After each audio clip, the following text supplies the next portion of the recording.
Everyone, this is Eddie with DK Pittsburgh Sports. Just wanted to let you know before we get into Steelers today that this show, as always, is brought to you by BetQL, the only app that you're going to need to make smart bets and get an advantage over your sportbook. Check this out. They scan over 350,000 unique bets per year to give you a best bet recommendation for every game in every single major sport.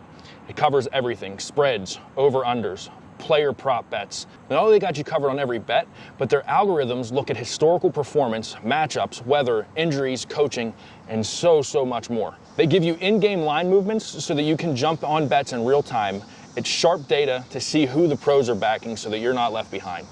So if you want to get started right now, you can do one of two things. You can go to try.betql.co/DKPS, or just make your life easy and download the BetQL app. Again, that's try.betql.co/DKPS if you're going to go online. Enter code DKPS at checkout for 25% off any subscription, or if you use the BetMGM offer, you get a free year of BetQL.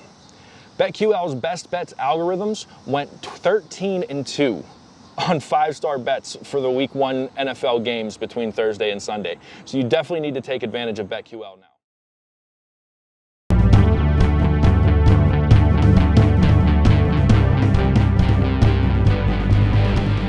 All right, everybody, welcome to another episode of Steelers Today. I'm Eddie Provident. With me is Dale Lolley.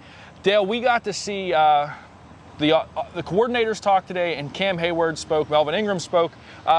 Before we get into anything that the coordinators said, I want to talk a little bit about Cam Heyward and what he had to say about himself, because while I probably don't agree with him that he's the best defensive lineman in football, I think that guy is in LA.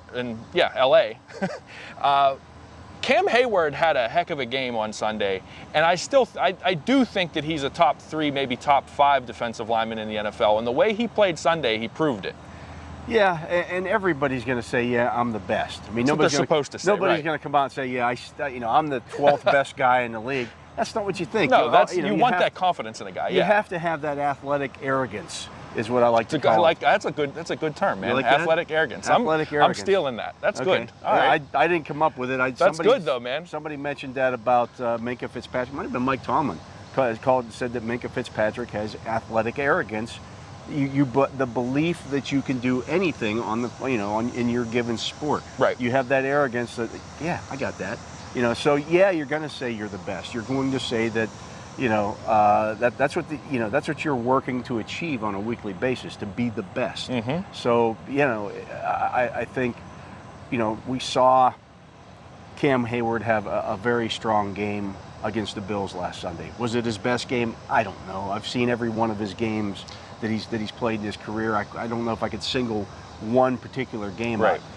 To me, it was just, as Tyson Alualu said yesterday, it was just Cam. Just Cam being Cam. Another game, yeah. And I mean, Tomlin and Tuesday was when Tomlin spoke about Cam, and Cam. I do think, DK talked about this in his daily shots. I do think he is a little underappreciated in Pittsburgh because he's not the flashy guy. I don't know if he's underappreciated in Pittsburgh as much as it is around the league. Okay. I think everybody here, it's the old Aaron Smith argument. Everybody in Pittsburgh that's a talked really good about how comparable. Aaron Smith was so underrated. Yeah. And okay, maybe he was, but you talk about it to the point where he's not underrated in Pittsburgh. Okay. Same thing with Cam Heyward. Yeah. But it's just the leadership that he brings, the work ethic that he brings. It's the total package with Cam Heyward. And I think sometimes that total package. We see what they do on the field, but most people don't get to see the things that you see about him. The extra time that he puts in on the field, the extra time he puts in the film room, the extra work he puts in the weight room. That's what makes Cam Heyward the type of player that Cam Heyward is. Without a doubt, and he's worked hard at it. He never takes a day off. He was asked. Keith Butler was asked about that today. Why doesn't Cam, being a veteran guy, ever get the Veterans Day off that some of the other guys get? He says, well, Cam always wants to be out there because, he's a team leader. He's the union rep. He's there. Right. He wants to be great. He doesn't want the young guys to see him taking a day off, and so that's why he doesn't do it. People may say, well, why is Ben Roethlisberger do it then? It's a different situation. They're trying to rest his arm. Right. Your quarterback can't take the day out. Can't just go out there and I'm just going to practice handoffs today. If you're going to play quarterback, you have to throw the football. And if they don't want him throwing the football, then, you can't practice. It's funny, the kind of steal from baseball. We talk about pitch counts in baseball all the time, but somehow that gets lost. Like they're throwing a ball, they're doing that thousands of times. But we kind of just think that a quarterback, their arm never gets tired. They just do it and do it and do it. It's something that you do have to be cognizant about with older quarterbacks. Yeah. It's a proven fact. If you look at some of the older quarterbacks in the league, when they start getting into December, the accuracy goes down a little bit. That's why the Steelers are so intent on helping Roethlisberger out with their running game, or taking some stuff off of his plate so maybe that arm is more fresh, when you get into those later months in the year. Ben Roethlisberger talked about it himself, the fact that, he felt some arm fatigue late in the year last season. Spent the entire preseason, everything leading up to the season, rehabbing that arm, throwing footballs every day. Yeah, that's going to have an effect on you. That's why I think, if you look at it, when Tampa Bay had its bye last year, I think it was in week 14. If you look at Tom Brady's November, he wasn't very good. He was missing a lot of passes. I think at one point he was like 0 for 27 on passes, 20 or more yards down the field. He comes back from a bye week, and it's like he's reinvigorated. He drank out of the fountain. Yeah, just that week off helped him. To go back to the defensive side of the ball, because you wrote an article on Minkah today, and Keith Butler had a lot to say about Minkah, and just high praise, really high praise in Steeler country. Yeah, I mean, he was asked if some of the things that they're doing with Minkah Fitzpatrick is Troy Polamalu like, and he didn't discount it. Now, they're not going to have Minkah running all over the formation, is starting over here and ending up on the other side, or things of that nature that you saw Polamalu do.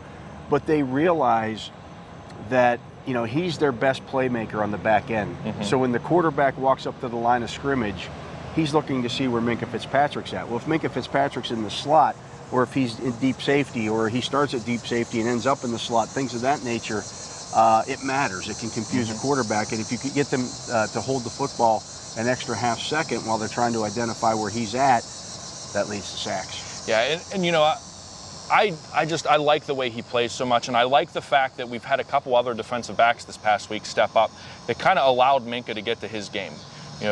We saw Trey Norwood in the slot a little. We saw we've talked about what Cam Sutton did.